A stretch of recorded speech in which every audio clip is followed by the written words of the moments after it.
This is what an unexpected exposure to fentanyl looks like. A police officer in Iowa survived this incident that happened last year. And today in Glendale, a police officer there breathed the same deadly drug. Rebecca Clough is live outside of Glendale PD, where the officer was able to return back to work.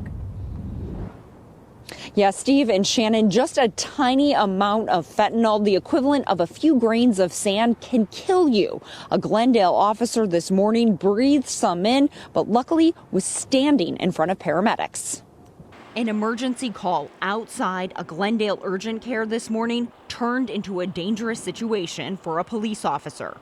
The North Shore Fire Department and Glendale police responded to two people unresponsive in a vehicle. They found white powder and immediately suspected illegal fentanyl, a painkiller 40 to 50 times more powerful than heroin. We took extra precautions. The law enforcement partners took extra precautions just because any line into the body, so even through an eye, through a mouth, through the nose, those are all ways for that drug to get into your body. Glendale police say an officer was exposed to the drug while questioning the driver. The officers had taken every precaution to protect themselves, and it was sort of, as we thought things were winding down, and an unexpected burst of that powder sort of went into the air. That officer was treated at the scene by paramedics. However, in Glendale in 2018, officers weren't so lucky.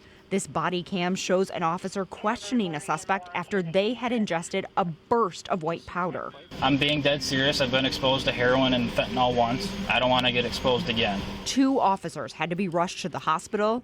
Just this past year in Iowa, body camera shows an officer being dragged from his squad car and given multiple doses of Narcan, the overdose reversal drug, in order to survive. Thankfully, he did. So we're coming across that in the public safety world on at least a weekly basis.